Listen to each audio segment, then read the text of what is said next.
हरे कृष्णा। जय श्री कृष्णा।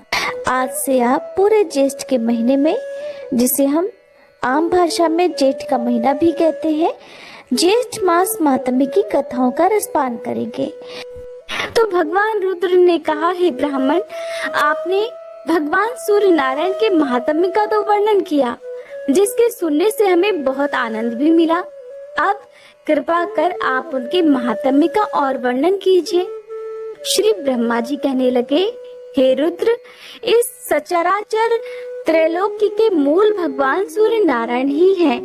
देवता, असुर, मानव आदि सभी इन्हीं से उत्पन्न हुए हैं। इंद्र, चंद्र, रुद्र, ब्रह्मा, विष्णु तथा शिव आदि जितने भी देवता हैं, सब में इन्हीं का तेज व्याप्त है। अग्नि में विधि पूर्वक दी हुई आहुति सूर्य भगवान को ही प्राप्त होती है। भगवान सूर्य से ही वर्षा होती है, वर्षा से अन्न आदि उत्पन्न होते हैं और यही अन्न प्राणियों का जीवन है। इन्हीं से जगत की उत्पत्ति होती है और अंत में सारी सृष्टि इसी में विलीन हो जाती है। ध्यान करने वाले इन्हीं का ध्यान करते हैं और ये मोक्ष की इच्छा रखने वालों के लिए मोक्ष स्वरूप ही है। यदि सूर्य भगवान न हो तो क्षण, मुहूर्त, दिन, रात्रि, पक्ष, मास, ऋतु, अयन, वर्ष तथा युग आदि काल विभाग हो ही नहीं। और फिर काल विभाग ना होने से जगत का कोई व्यवहार भी नहीं चल सकता। ऋतुओं का विभाग ना हो तो फिर फल फूल, खेती, औषधियां आदि कैसे उत्पन्न हो सकती हैं? और इनकी उत्पत्ति के बिना प्राणियों का जीवन भी कैसे रह सकता है? इससे ये स्पष्ट होता है कि इस चराचरात्मक विश्व के मूलभूत कारण भगवान सूर्य नारायण ही हैं। सूर्य भगवान वसंत ऋतु में कपिल वर्ण, ग्रीष्म ऋतु में स्वर्ण के समान, वर्षा में श्वेत, शरद ऋतु में पांडु वर्ण, हेमंत में ताम्र वर्ण और शिशिर ऋतु में रक्त वर्ण के होते हैं। इन वर्णों का अलग अलग फल है। रुद्र, अब आप उसे भी सुनिए। यदि सूर्य भगवान असमय में कृष्ण वर्ण के हो तो संसार में भय होता है। ताम्र वर्ण के हो तो सेनापति का नाश होता है। पीत वर्ण के हो तो राजकुमार की मृत्यु, श्वेत वर्ण के हो तो राज पुरोहित का ध्वंस और चित्र अथवा धूम्र वर्ण के होने से चोर और शस्त्र का भय होता है। परंतु ऐसा वर्ण होने के बाद यदि बरसात हो जाती है तो फिर अनिष्ट फल नहीं होते हैं।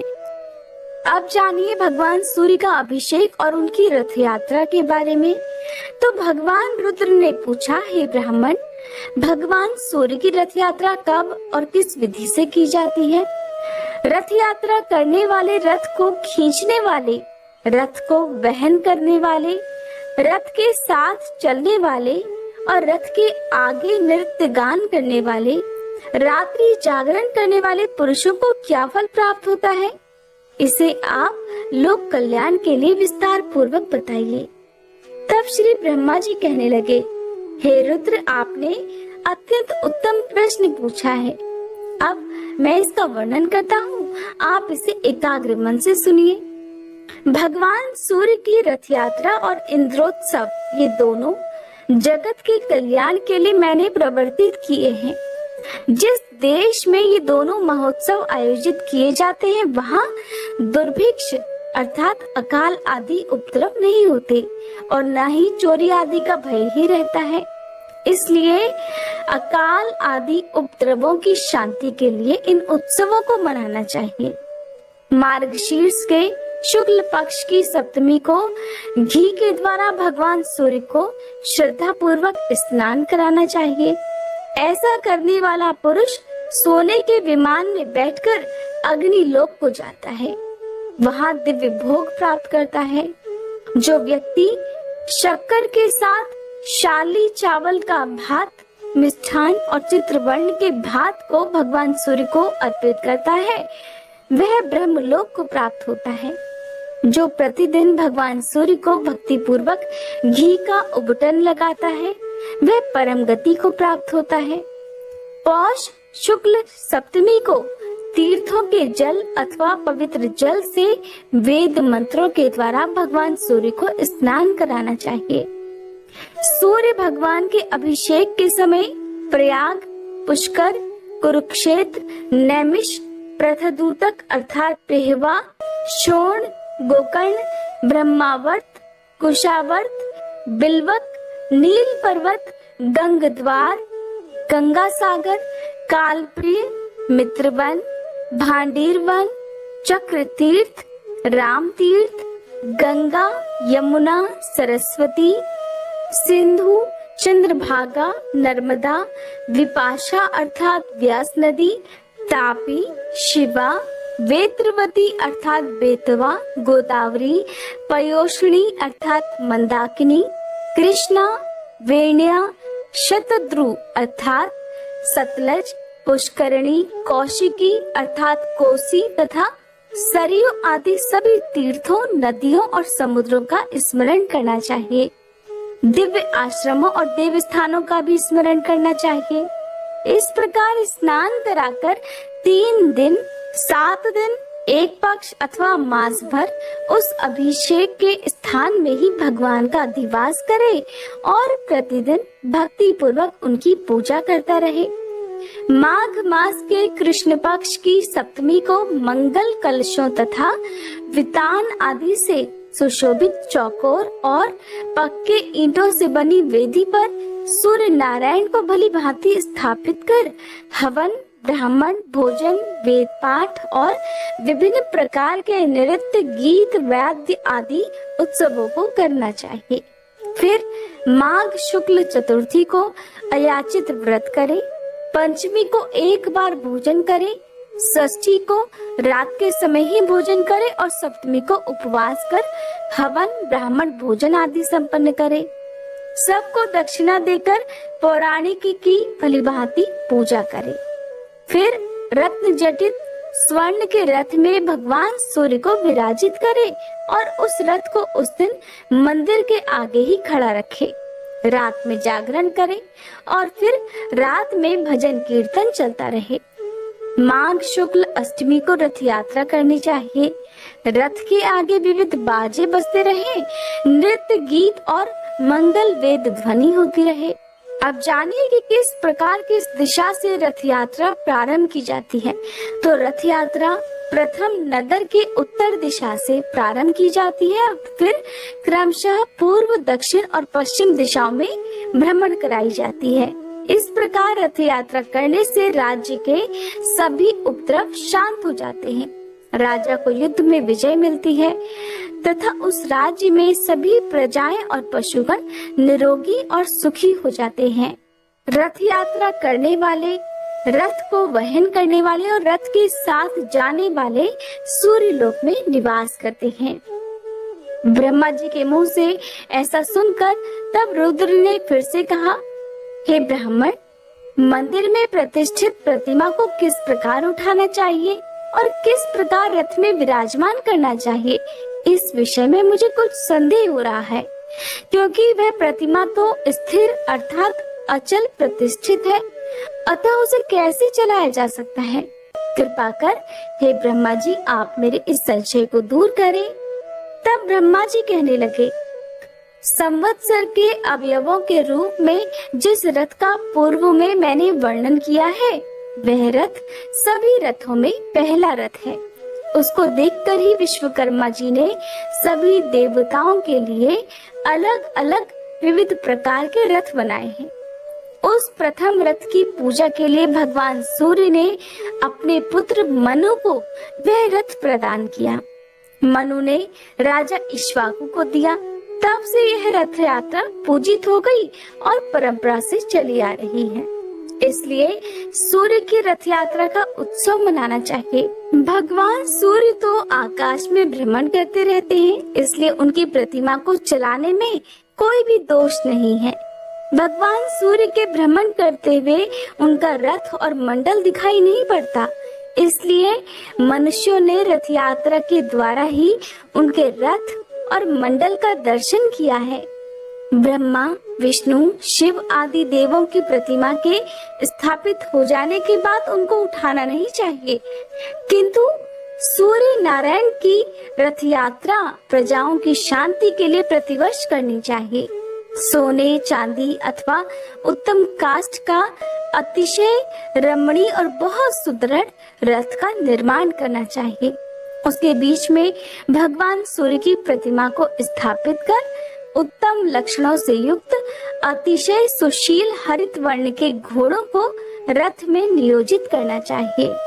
उन घोड़ों को केसर से रंग कर अनेक आभूषणों, पुष्पमालाओं और चवर आदि से अलंकृत करना चाहिए, अर्थात सजाना चाहिए और रथ के लिए अर्घ्य प्रदान करना चाहिए। इस प्रकार रथ को तैयार कर सभी देवताओं की पूजा कर ब्राह्मण भोजन कराना चाहिए। दक्षिणा देकर दीन, नेत्रहीन, उपेक्षितों और अनाथों को भोजन आदि से संतुष्ट करना चाहिए। उत्तम, मध्यम अथवा अधम किसी भी व्यक्ति को विमुख नहीं होने देना चाहिए। रथ यात्रा स्वरूप इस सूर्य महायाग में भूख से पीड़ित बिना भोजन किए यदि कोई व्यक्ति भग्न आशा वाला होकर लौट जाता है तो इस दुष्कृत्य से उसके स्वर्गस्थ पितरों का अधःपतन हो जाता है, अर्थात उनका नाश हो जाता है। अतः सूर्य भगवान के इस यज्ञ में भोजन और दक्षिणा से सबको संतुष्ट करना चाहिए, क्योंकि बिना दक्षिणा के कोई भी यज्ञ पूर्ण नहीं होता। फिर मंत्रों के जाप के साथ ही उनका प्रिय पदार्थ सभी देवताओं को समर्पित करना चाहिए। मंत्रों से बलि देकर वामदेव, पवित्र, मानस्तोक तथा रथंतर इन ऋचाओं का पाठ करें। फिर पुण्याहवाचन और अनेक प्रकार के मंगल वाद्यों की ध्वनि कर सुंदर और समतल मार्ग पर रथ को चलाएं, जिससे कहीं पर धक्का ना लगे। रथ धीरे धीरे निरंतर आगे बढ़ना चाहिए। घोड़े के अभाव में अच्छे बैलों को भी रथ में लगा सकते हैं या फिर पुरुष गण ही रथ को खींच सकते हैं। 30 या 16 ब्राह्मण जो शुद्ध आचरण वाले हो, व्रती हो, वे प्रतिमा को मंदिर से उठाकर बड़ी सावधानी से रथ में स्थापित करें। सूर्य प्रतिमा के दोनों ओर सूर्य देव की राज्ञी अर्थात संज्ञा और निशुंभा छाया नामक दोनों पत्नियों को स्थापित करें। सूर्य देव की पत्नियों के नाम है संज्ञा और छाया, जिनका नाम क्रमशः राज्ञी और निशुंभा भी है। निशुंभा को अर्थात छाया को दाहिनी ओर और राज्ञी को बाईं ओर स्थापित करना चाहिए। सदाचारी वेद पाठी 2 ब्राह्मण प्रतिमाओं के पीछे की ओर बैठे और उन्हें संभालकर स्थिर रखें। सारथी भी कुशल रहना चाहिए। स्वर्ण दंड से सजा हुआ छत्र रथ के ऊपर लगाएं। अतिशय सुंदर रत्नों से जटित स्वर्ण दंड से युक्त ध्वजा रथ पर चढ़ाएं, जिसमें अनेक रंगों की 7 पताकाएं लगी हों, अर्थात 7 ध्वजाएं लगी हों। रथ के आगे के भाग में सारथी के रूप में ब्राह्मण को बिठाना चाहिए। श्रद्धा रहित व्यक्ति को कभी भी रथ के ऊपर नहीं चढ़ना चाहिए, क्योंकि जो श्रद्धा रहित व्यक्ति रथ पर आरूढ़ अर्थात बैठता है उसकी संतति नष्ट हो जाती है। ब्राह्मण, क्षत्रिय और वैश्य को ही रथ के वहन करने का अधिकार है। अपने स्थान से चलकर सर्वप्रथम रथ को उत्तर द्वार पर ले जाना चाहिए। फिर वहां पर 1 दिन तक रथ की पूजा करें। विविध नृत्य, गीत आदि उत्सव, वेद पाठ तथा पुराणों की कथा होनी चाहिए। वहां ब्राह्मण भोजन भी कराना चाहिए। नवमी के दिन रथ चलकर पूर्व द्वार पर ले जाएं। 1 दिन वहां पर रहें। तीसरे दिन दक्षिण द्वार पर रथ ले जाएं और फिर चौथे दिन पश्चिम द्वार पर रथ ले जाएं। फिर वहां से नगर के मध्य में रथ ले जाया जाए। वहां पूजन और उत्सव करें, दीप माला प्रज्वलित करें, ब्राह्मणों को दान दें, भोजन कराएं। फिर वहां से मंदिर में रथ लाना चाहिए। वहां नगर के सभी लोग मिलकर पूजन और उत्सव करें। फिर 1 रात और 1 दिन रथ में ही प्रतिमा रहे। दूसरे दिन भगवान सूर्य की प्रतिमा को रथ से उतारकर बड़ी धूमधाम से मंदिर में स्थापित करें। इस प्रकार सप्तमी से त्रयोदशी तिथि तक रथ यात्रा होनी चाहिए। साथ ही चतुर्दशी को प्रतिमा पूर्व स्थान में स्थापित कर दी जाती है। इस रथ यात्रा के करने से सभी विघ्न, सभी बाधाएं दूर हो जाती हैं। भगवान रुद्र ने पूछा, हे ब्राह्मण, आप पुनः रथ यात्रा का वर्णन कीजिए। श्री ब्रह्मा जी कहने लगे, हे रुद्र, रथ को धीरे धीरे सम मार्ग पर चलाया जाए, जिससे रथ को धक्का आदि न लगने पाए। फिर मार्ग की शुद्धि के लिए प्रथम प्रतिहार और दंड नायक उस मार्ग में जाएं। पिंगल, रक्षक, द्वारक, दंडी तथा लेखक ये भी रथ के साथ साथ चले। इतनी सतर्कता और कुशलता से रथ को ले जाया जाए कि रथ का कोई भी अंग भंग ना हो। रथ का ईशा दंड टूटने पर ब्राह्मणों को, अक्ष टूटने पर क्षत्रियों को, तुला टूटने पर वैश्यों को, शैया के टूटने पर शूद्रों को भय होता है और पाप लगता है। युग के भंग से अनावृष्टि, पीठ के भंग से प्रजा को भय, रथ का चक्र टूटने से शत्रु सेना का आगमन, ध्वजा के गिरने से राजभंग तथा प्रतिमा खंडित होने से राजा की मृत्यु होती है। छत के टूटने पर युवराज की मृत्यु होती है। इनमें से किसी भी प्रकार का उत्पात होने पर उसकी शांति अवश्य करानी चाहिए तथा ब्राह्मणों को भोजन और दान देना चाहिए तथा विधि पूर्वक गृह शांति करानी चाहिए। रथ के ईशान कोण में वेदी अथवा कुंड बनाकर घी और समिधाओं से देवता तथा ग्रहों की प्रसन्नता के लिए हवन करना चाहिए और इन नाम मंत्रों से आहुति देनी चाहिए। ओम अग्ने स्वाहा, ओम सोमाय स्वाहा, ओम प्रजापते स्वाहा और इत्यादि। यानी कि इसके अलावा भी बहुत सारे मंत्र हैं जो कि आप पुजारी जी से पूछकर कर सकते हैं। फिर शांति और कल्याण के लिए प्रार्थना करनी चाहिए। अपनी जन्म राशि से दुष्ट स्थान में स्थित ग्रहों की प्रसन्नता और शांति के लिए ग्रह समिधाओं से हवन करना चाहिए। ये समिधाएं प्रादेश मात्र लंबी होनी चाहिए। सूर्य के लिए अर्क की, चंद्रमा के लिए पलाश की, मंगल के लिए खदिर की, बुध के लिए अपामार्ग की, बृहस्पति के लिए पीपल की, शुक्र के लिए गूलर की, शनि के लिए शमी की, राहु के लिए दूर्वा की और केतु के लिए कुशा की समिधा ही हवन के लिए प्रयोग करना चाहिए। उत्तम गौ, शंख, लाल बैल, स्वर्ण वस्त्र, युगल, श्वेत अश्व, काली गौ, लोहपात और छाग ये क्रमशः 9 ग्रहों की दक्षिणा है।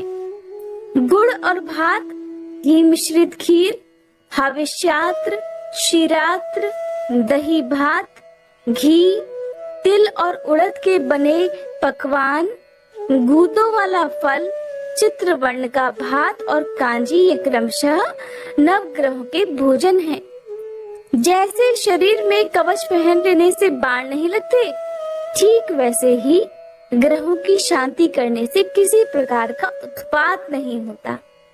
अहिंसक, जितेंद्रिय, नियम में स्थित और न्याय से धनार्जन करने वाले पुरुषों पर ग्रहों का सदा अनुग्रह बना रहता है।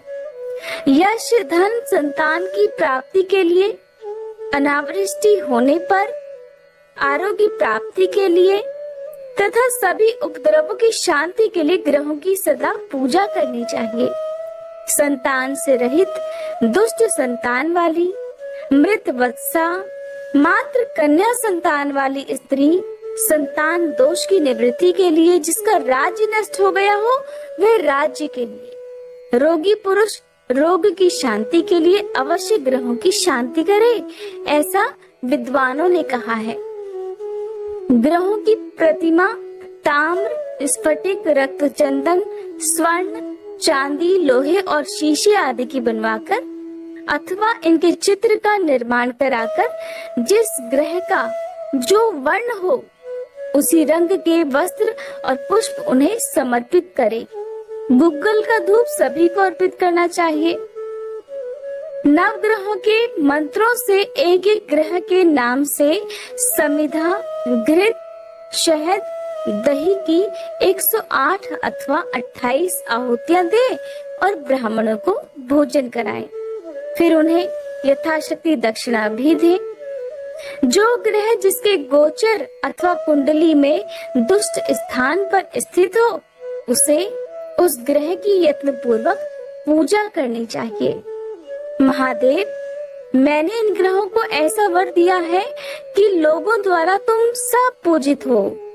राजाओं का उत्थान और पतन तथा मनुष्यों का उदय और संपत्तियों का नाश ग्रहों के अधीन है, इसलिए ग्रह शांति अवश्य करनी चाहिए। ग्रह, गाय, राजा, गुरुजन तथा ब्राह्मण पूजन करने वाले व्यक्तियों को सब प्रकार का सुख प्रदान करते हैं और इनका अपमान करने से मनुष्य को अनेक प्रकार के दुख भी मिलते हैं। यज्ञ करने वाले सत्यवादी जप, होम, उपवास आदि में तत्पर धर्मात्मा पुरुषों की सभी बाधाएं शांत हो जाती हैं। इस प्रकार से शांति कर रथ को पुनः चलाना चाहिए और शेष मार्गों में घुमाकर अपने स्थान में पहुंच जाने पर रथ में स्थित देवताओं की पूजा करनी चाहिए। उत्पात होने पर ग्रहों की शांति के समान ही रथ में स्थित सभी देवताओं की भी पूजा करनी चाहिए। ऐसा करने से सभी तरह के उत्पातों की सब प्रकार से शांति हो जाती है। दुष्ट ग्रहों की शांति के लिए ब्राह्मणों को तिल प्रदान करें अथवा घी के साथ तिलों का हवन करें और फिर देवताओं को धूप दे। तिल देवताओं के लिए स्वाहा रूप अमृत, पितरों के लिए स्वधा रूप अमृत तथा ब्राह्मणों के लिए आश्रय स्वरूप कहे गए हैं। ये तिल कश्यप के अंग से उत्पन्न हुए हैं और देवता तथा पितरों को अति प्रिय हैं। स्नान, दान, हवन, तर्पण और भोजन में परम पवित्र माने गए हैं। इस प्रकार ग्रहों और देवताओं का पूजन कर भगवान सूर्य की प्रतिमा को रथ से उतारकर मंडल में स्थापित करें। फिर विघ्न बाधाओं की शांति के लिए दीप, जल, जौ, अक्षत, कपास के बीज, नमक तथा धान की भूसी से आरती कर पत्नियों सहित सूर्य नारायण को वेदी के ऊपर स्थापित करें। वहां पर 10 दिन तक उनकी विधिवत पूजा करें। 10 दिन तक होने वाली यह पूजा 10 शाही का पूजा कहलाती है। इस प्रकार पूजन कर फिर भगवान सूर्य नारायण को पूर्व स्थान पर स्थापित करना चाहिए। आज का अध्याय समाप्त हुआ। अगले अध्याय में आप जानेंगे सूर्य नारायण की रथ यात्रा का क्या फल प्राप्त होता है और आप जानेंगे रथ सप्तमी तथा भगवान सूर्य की महिमा के बारे में। वैसे तो सप्ताह के सभी दिन सूर्य देवता की पूजा करनी चाहिए, सूर्य देवता को जल अर्पित करना चाहिए, लेकिन ज्येष्ठ मास में की गई सूर्य देवता की पूजा सबसे जल्दी फलित मानी जाती है। सूर्य देवता को सुबह स्नान आदि से निवृत्त होकर उगते सूरज को यदि जल अर्पित किया जाए और उसमें काले तिल डाले जाए, थोड़ी शक्कर डाली जाए, तो कहते हैं कुंडली में सूर्य ग्रह से संबंधित यदि कोई भी पीड़ा हो रही हो तो वह पीड़ा, वह समस्या दूर होती है और सूर्य देव की कृपा से समाज में यश, मान, सम्मान और सभी सुखों की प्राप्ति होती है।